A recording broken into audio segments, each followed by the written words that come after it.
అందరికీ నమస్కారం. ఇవాళ తెలంగాణ రాష్ట్రంలో అతి ముఖ్యమైనటువంటి ఒక అంశం మీద మాట్లాడడానికి మీడియా మిత్రులందరి ద్వారా తెలంగాణ ప్రజలకు, ముఖ్యంగా తెలంగాణ ఆడబిడ్డల కోసం ఈ యొక్క ప్రెస్ మీట్ని ఏర్పాటు చేయడం జరిగింది. ప్రధానంగా రాష్ట్ర ప్రభుత్వం, ఇప్పుడు ఏర్పడినటువంటి తెలంగాణ రాష్ట్ర ప్రభుత్వం ఈ నెల ఫిబ్రవరి 1వ తారీఖున ఒక మెమో తీసుకొని వచ్చింది. తెలంగాణ పబ్లిక్ సర్వీస్ కమిషన్ లోపల కొన్ని మార్పులు చేర్పులు చేయడానికి ఒక మెమో మొదలు తీసుకొని వచ్చింది. ఆ రోజు నుండి తెలంగాణలో ఉన్నటువంటి ఇంటెలెక్చువల్స్, బుద్ధిజీవులు, మహిళల యొక్క అభ్యున్నతి కోరుకునేటటువంటి అనేక మంది మేము ఇది తప్పేమో, దీన్ని జీవోగా తీసుకురారేమో, ఈ అంశాన్ని సవరించుకుంటారేమో అని అనుకునే లోపలే 10వ తారీఖు నాడు, ఫిబ్రవరి 10వ తారీఖు నాడు ఒక జీవో తీసుకొని రావడం జరిగింది. ఈ జీవో యొక్క సారాంశం ఏంటంటే, ఈ జీవో నంబర్ 3 యొక్క సారాంశం, ఇప్పటి వరకు మన రాష్ట్రంలో మహిళలకు ఉద్యోగాలలో హారిజాంటల్ పద్ధతిలో రిజర్వేషన్ అమలవుతూ ఉన్నది. 2 రకాల రిజర్వేషన్లు ఉంటాయి. ఒకటి వర్టికల్ రిజర్వేషన్, అంటే వాటిని సోషల్ రిజర్వేషన్స్ అంటారు. అందులో ఎస్సీలకు, ఎస్టీలకు, బీసీలకు ఫిక్స్డ్గా కొన్ని నంబర్ ఆఫ్ జాబ్స్ ఇవ్వడం జరుగుతుంది. అదేవిధంగా ఇంకో కొన్ని రకాల రిజర్వేషన్స్ ఉంటాయి, వాటిని హారిజాంటల్ రిజర్వేషన్ అంటారు. ఆ హారిజాంటల్ రిజర్వేషన్ ఎట్లా ఉంటుంది అని అంటే, సమయాన్ని, సందర్భాన్ని బట్టి, అవసరాన్ని బట్టి ఇస్తారు. 33.3% మహిళలకు హారిజాంటల్ రిజర్వేషన్ ఇస్తున్నాము అని అంటే, అంతకుముందు 1996లో ఈ రిజర్వేషన్ల అంశం వచ్చినప్పుడు మహిళలకు హారిజాంటల్ రిజర్వేషన్ ఇస్తూనే వాటిని ఆల్మోస్ట్ వర్టికల్ రిజర్వేషన్తో ఈక్వల్గా చేయాలంటే రోస్టర్ పాయింట్ పెట్టాలనేటటువంటి ప్రతిపాదన తీసుకొని రోస్టర్ పాయింట్ ఇచ్చి మహిళలకు 100లో 33.3% ఉద్యోగాలు ఇవ్వాలనేటటువంటి నిబంధనలు 1996లో రావడం జరిగింది. ఈ దేశంలో దేశవ్యాప్తంగా ఉన్నటువంటి ఉద్యోగ అవకాశాలు మహిళలకు ఇవ్వడానికి 1996లో 2 జీవోలు వచ్చినాయి. ఒకటేమో 33.3% హారిజాంటల్ ఇవ్వాలి, రెండవది రోస్టర్ పాయింట్ ఇవ్వాలనేది. దాంతో అడ్వాంటేజ్ ఏమైందంటే, 100 ఉద్యోగాలు వేస్తే 33% ఉద్యోగాలు గ్యారంటీగా మహిళలకు వస్తూనే ఇంకా ఎక్కువ ఉద్యోగాలు వచ్చేటటువంటి ఆస్కారం ఉండింది. ఇప్పుడు రాష్ట్ర ప్రభుత్వం కొత్తగా తీసుకొచ్చినటువంటి జీవోతో ఏంటంటే, హారిజాంటల్ రిజర్వేషన్ మహిళలకు ఇస్తూ రోస్టర్ పాయింట్ అనేటటువంటిది కంప్లీట్గా రద్దు చేస్తున్నామంటూ జీవో ఇవ్వడం జరిగింది. ఈ రోస్టర్ పాయింట్ రద్దు చేయడం ద్వారా ఏం జరుగుతుందంటే, మినిమం 33 ఉద్యోగాలు ప్రతి 100 ఉద్యోగాల్లో మహిళలకు ఇవ్వాలనేటటువంటి నిబంధన ఏదైతే ఉందో అది 33 రావచ్చు, 10 రావచ్చు, 15 రావచ్చు, 2 రావచ్చు. ఎటువంటి గ్యారంటీ మహిళలకు వచ్చే ఉద్యోగాల మీద ఉండదు. ఇది నేను చెప్తున్నటువంటి మాట కాదు, ఈ రాష్ట్రంలో ప్రతి ప్రధాన పత్రికలో కూడా కోడై కూస్తున్నటువంటి మాట. మరీ ముఖ్యంగా ఈ రోస్టర్ పాయింట్ మహిళలకు రద్దు చేయడం ద్వారా ప్రధానంగా ఎస్సీ, ఎస్టీ, బీసీ మహిళలకే తీవ్రంగా నష్టం జరిగేటటువంటి ఆస్కారం ఉంటుంది. ఇది హిందూ పత్రిక, వీళ్ళు క్లియర్గా చెప్తా ఉన్నారు. ఏమని? Removal of roster point criterion likely to affect women from under privilege sections. అంటే ఒక ఎస్సీ ఆడబిడ్డకు ఒక ఉద్యోగం రావాలంటే మినిమం 16 ఉద్యోగాలు ఉంటేనే ఎస్సీ ఉమెన్కి ఒక ఉద్యోగం వచ్చేటటువంటి ఆస్కారం ఉంటుంది. అంటే జనరల్గా డిపార్ట్మెంట్లలో మీరు చూసుకున్నప్పుడు నోటిఫికేషన్ వేసినప్పటికీ ఏం జరుగుతుంది అని అంటే, ఒక్కొక్క డిపార్ట్మెంట్లో 5 ఉద్యోగాలు, 7 ఉద్యోగాలు, 8 ఉద్యోగాలు ఇట్లా ఉంటాయి. మొత్తం 100, 1000, 2000 అని బయట చెప్పినప్పటికీ మళ్ళా డిపార్ట్మెంట్ల వారీగా సపరేట్ కోడ్స్ ఉంటాయి. డిపార్ట్మెంట్ల వారీగా వాళ్ళ రోస్టర్ పాయింట్ ప్రకారం నియామకాలు జరుగుతూ ఉంటాయి. అట్లా చూసుకున్నప్పుడు ఒక్కొక్క డిపార్ట్మెంట్లో అనేక రకమైనటువంటి ఇబ్బందులు మహిళలకు ఏర్పడి ఉద్యోగాలు కోల్పోయేటటువంటి ఆస్కారం ఉన్నది. ఇగో ఇది సాక్షి పేపర్, మొత్తం కొలువలు పట్టిక తారుమారైందని చెప్పి వారు ఇచ్చినటువంటి ఆర్టికల్. ఇగో ఇది ఇంకొక పేపర్, మహిళలు లేకపోతే పురుషులతో భర్తీ. అంటే రోస్టర్ తీసేయడం వల్ల ఏమవుతుందంటే, ఉమెన్కి ఇచ్చేటటువంటి జాబులో ఇదివరకు రోస్టర్ ఉన్నప్పుడు W1 మార్కింగ్ చేసేవాళ్ళు. ఇప్పుడు ఆ మార్కింగ్ లేకుండా ఉద్యోగాల కోసం నోటిఫికేషన్లు వేస్తారు. అంటే ఆ టైంకి, ఆ సందర్భానికి, ఆ మార్కులకు వచ్చినటువంటి మహిళలు ఉంటే వాళ్ళకి ఇస్తారు, లేకపోతే ఇమీడియట్గా ఉన్నటువంటి మగవాళ్ళకి వచ్చేటటువంటి ఆస్కారం ఉంటుంది. అంటే ఏ స్పిరిట్తో అయితే మనం రిజర్వేషన్ తెచ్చుకున్నామో, ఏ స్పిరిట్తో అయితే మహిళా ఉద్యోగాల కోసం కొట్లాడినామో, మహిళా రిజర్వేషన్ల కోసం కొట్లాడినామో, ఆ స్పిరిట్ని తుంగలో దొక్కేటటువంటి పని ఇవాళ తెలంగాణ ప్రభుత్వం చేయడం నిజంగా చాలా దారుణమైనటువంటి పరిస్థితి. ఒక ఎగ్జాంపుల్ నేను చెప్తా ఉన్నాను, ఎందుకంటే ముఖ్యంగా మహిళా అభ్యర్థులు ఇవాళ 2,50,000 మంది దాదాపుగా తెలంగాణ పబ్లిక్ సర్వీస్ కమిషన్లో అప్లై చేసుకుంటే అందులో 1,00,000 మంది మా ఆడబిడ్డలు ఉన్నారు. వాళ్ళందరికీ అంశాలు తెలవాలి, ఆడబిడ్డల తల్లిదండ్రులకు అర్థం కావాలి, మిగతా మగపిల్లలకు కూడా ఆడబిడ్డలకు జరుగుతున్నటువంటి అన్యాయం అర్థం కావాలి కాబట్టి ఒక ఎగ్జాంపుల్ తీసుకొని నేను చెప్పడం జరుగుతుంది.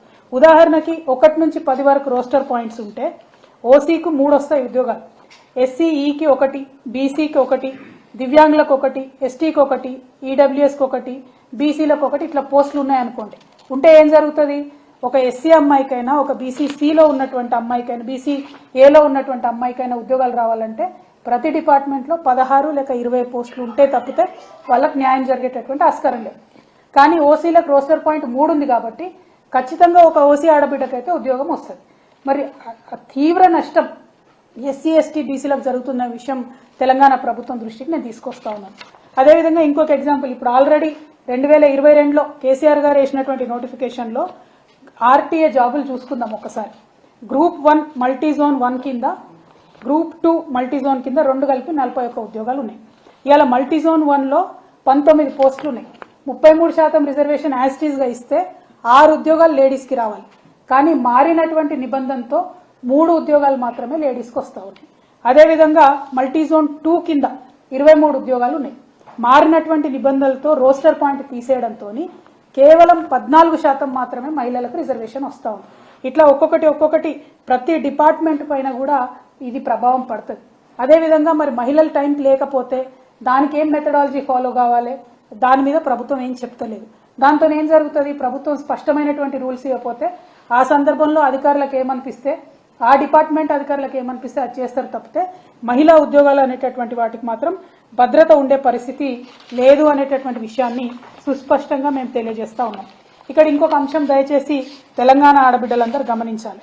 ఇక్కడ రాష్ట్ర ప్రభుత్వం ఏం చెప్తుంది? ఇప్పుడు మనకు రాజస్థాన్ పబ్లిక్ సర్వీస్ కమిషన్ మీద రాజేష్ దరియా అనేటటువంటి వ్యక్తి సుప్రీంకోర్టు పోయింది కాబట్టి ఆ సుప్రీంకోర్టు ప్రకారం తెలంగాణ హైకోర్టు తీర్పు ఇచ్చింది కాబట్టి మేము మార్చినామని చెప్తారు. కానీ ఈ తీర్పు అనేటటువంటిది నవంబర్ 2022లో వచ్చింది. కేసీఆర్ గారి ప్రభుత్వం ఏం చేసింది? ఇమీడియట్గా జనవరి 2023లో హైకోర్టుకి వెళ్ళి మేము దీన్ని ఒప్పుకోము, పాత విధానంలోనే మహిళల హక్కులు కాపాడే విధంగా రిజర్వేషన్ ఇస్తామని తెలంగాణ ప్రభుత్వం ఆనాడు చెప్పింది కేసీఆర్ గారి ప్రభుత్వం. ఇప్పుడు ఈ రేవంత్ రెడ్డి గారి ప్రభుత్వం రాగానే ఆగమేఘాల మీద ఆ కేసుని హైకోర్టులో వీళ్ళు విత్డ్రా చేసుకోవడం జరిగింది. ఎప్పుడు విత్డ్రా చేసుకున్నారు? మొన్ననే ఫిబ్రవరి 6వ తారీఖు నాడు. అంటే మేమో ఫిబ్రవరి 1 నాడు ఇచ్చిండ్రు, కేసు 6వ తారీఖు విత్డ్రా చేసుకున్నారు, 10వ తారీఖు నాడు జీవో ఇచ్చిండ్రు. ఇక్కడ రేవంత్ రెడ్డి గారి ప్రభుత్వాన్ని నేను 2-3 అంశాలు స్పష్టంగా ప్రశ్నిస్తా ఉన్నాను. మరి మీరు ఇచ్చినటువంటి జీవో ఇప్పటి నుండి మీరేసే నోటిఫికేషన్లకు వర్తిస్తుందా, లేకపోతే ఇదివరకే కేసీఆర్ గారి ప్రభుత్వంలో 60,000 పైచిలకు ఉద్యోగాలకు ఆల్రెడీ నోటిఫికేషన్లు అయి ఉన్నాయి, వాటన్నిటికీ కూడా వర్తిస్తుందా? మరి ఇప్పటిదాకా ప్రిపేర్ అవుతున్నటువంటి మహిళా క్యాండిడేట్లు 2 లక్షల ఉద్యోగాలు మీరు సంవత్సరానికి ఇస్తామంటే 33% లెక్క పెట్టుకున్నా 66,000 ఉద్యోగాలు ఆడబిడ్డలకు రావాలి. మరి ఈ సంవత్సరంలో మీరు ఇచ్చినటువంటి కొత్త జీవో ప్రకారం 66,000 ఉద్యోగాలు ఆడబిడ్డలకు వస్తాయా రాదా? ఆ విషయంలో మీరు స్పష్టత ఇవ్వాల్సిందిగా నేను రేవంత్ రెడ్డి గారిని డిమాండ్ చేస్తా ఉన్నాను. అదేవిధంగా ఇవి మార్చేటప్పుడు కనీసం ఎవరితోనన్నా కన్సల్టేషన్ చేసిండ్రా చేయలేదా? మన దగ్గర చాలా మంది మేధావులు ఉన్నారు, గంటా చక్రపాణి లాంటి మేధావులు ఉన్నారు. ఆయన మొదటి పబ్లిక్ సర్వీస్ కమిషన్ చైర్మన్గా పనిచేసినటువంటి వ్యక్తి. మరి ఆయనను సంప్రదించిండ్రా, లేకపోతే తర్వాత పనిచేసిన వాళ్ళు ఉన్నారు వాళ్ళని సంప్రదించిండ్రా? కనీసం మహిళా అభ్యర్థులతో మాట్లాడిండ్రా? మహిళల హక్కుల కోసం పోరాటం చేసే వాళ్ళతో మాట్లాడిండ్రా అన్నది నేను ఇవాళ రేవంత్ రెడ్డి గారిని ప్రశ్నిస్తా ఉన్నాను. మీరు రాజకీయాలపై పెట్టినటువంటి శ్రద్ధ రోస్టర్ పాయింట్ పైన పెట్టుంటే ఇవాళ తెలంగాణ ఆడబిడ్డలకు అన్యాయం జరిగేది కాదు. రేవంత్ రెడ్డి గారికి మేము రిక్వెస్ట్ చేస్తా ఉన్నాం, ఈ జీవోను మీరు తక్షణమే తీసేయండి, ఈ జీవోను మీరు వెనక్కి తీసుకోండి. ఎందుకంటే డిపార్ట్మెంట్ వైజ్గా చూసినప్పుడు ఒక చిన్న గ్రూప్ 4లో ఎగ్జాంపుల్ చెప్తా ఉన్నా, 35 జాబుల్లో పాత రూల్ ప్రకారం 23 మంది ఆడబిడ్డలకు ఉద్యోగాలు రావాలి. కానీ కొత్త రూల్ ప్రకారం 9 మందికి కూడా వచ్చేటటువంటి పరిస్థితి లేదు. అంటే సగానికి పైచిలకు ఆడబిడ్డలకు అన్యాయం జరుగుతున్నటువంటి ఈ జీవోను మీరు తీసుకురావడాన్ని మేము తీవ్రంగా వ్యతిరేకిస్తూ మిమ్మల్ని రిక్వెస్ట్ చేస్తూ ఉన్నాం, ప్రభుత్వాన్ని డిమాండ్ చేస్తూ ఉన్నాం. దాంతోపాటు సోనియా గాంధీ గారికి కూడా నేను ఒక ఉత్తరం రాస్తా ఉన్నాను. సోనియా గాంధీ గారు ఇందిరమ్మ రాజ్యం తీసుకొస్తాం, ఆడపిల్లలకు న్యాయం చేస్తామని మీరిచ్చినటువంటి గ్యారంటీ మీద ఆనాడు చనిపోతున్నటువంటి బిడ్డల చావుల మీద రాజకీయం చేసి విద్యార్థులలో ఒక భయాందోళనకరమైనటువంటి వాతావరణం క్రియేట్ చేసి మీరు కొన్ని ఓట్లు తెచ్చుకున్నటువంటి విషయాన్ని ఇవాళ తెలంగాణ ప్రజానికానికి గుర్తు చేస్తూ సోనియా గాంధీ గారిని నేను రిక్వెస్ట్ చేస్తా ఉన్నాను, ఈ రాజస్థాన్ విషయంలో సుప్రీంకోర్టు ఇచ్చినటువంటి తీర్పు మరి దేశవ్యాప్తంగా కూడా మహిళల యొక్క హక్కులకు భంగం కలిగించే విధంగా ఉన్నది. అయినప్పటికీ కొన్ని రాష్ట్రాలు, బీహార్ ఒప్పుకోలే, సెపరేట్ జీవో ఇచ్చిరు, మేము పాత పద్ధతి ఫాలో అవుతామని చెప్పిరు. కర్ణాటక ఒప్పుకోలే, సెపరేట్ జీవో ఇచ్చిరు, పాత పద్ధతి ఫాలో అవుతామని చెప్పిరు. కానీ తెలంగాణ ప్రభుత్వానికి అంత ఆతృత ఎందుకు? కేసీఆర్ గారు వేసినటువంటి కోర్టు కేసుని వాపస్ తీసుకొని మరి కొత్త జీవో ఇచ్చి ఆడపిల్లల నోట్లో మట్టి కొడతా ఉన్నారు. ఒక్కసారి తెలంగాణ సమాజంలో కుటుంబాలను ఆలోచించాలి. మనం ఆడపిల్లలను చదివించడానికే వెనక ముందు అవుతున్నాం. కానీ ఏదో కొంత ఉద్యోగాలు వస్తాయి, గ్యారంటీ ఉందని చదివిస్తా ఉన్నాం. ఇవాళ ఆడపిల్లలకు వచ్చే ఉద్యోగాలకు గ్యారంటీ లేవంటే కనీసం వాళ్ళ చదువులు కొనసాగే పరిస్థితి ఉంటుందా? ఒక్కసారి ఆలోచన చేయాలి.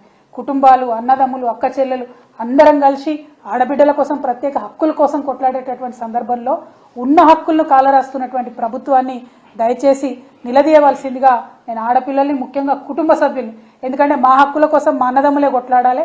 మేము కొట్లాడుకుంటే ముంగటపడం, అందరం కలిసి కొట్లాడితేనే ముంగటపడతాం. కాబట్టి ఇది చాలా దారుణం, చాలా అన్యాయం.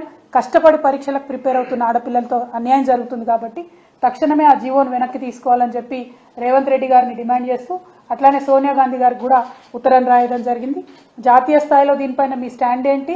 తెలంగాణలో ఇచ్చినటువంటి జీవోని వెనక్కి తీసుకోమని రేవంత్ రెడ్డి గారిని మీరు ఆదేశించవలసిందిగా సోనియా మేడంకి నేను ఉత్తరం రాస్తా ఉన్నాను. Thank you.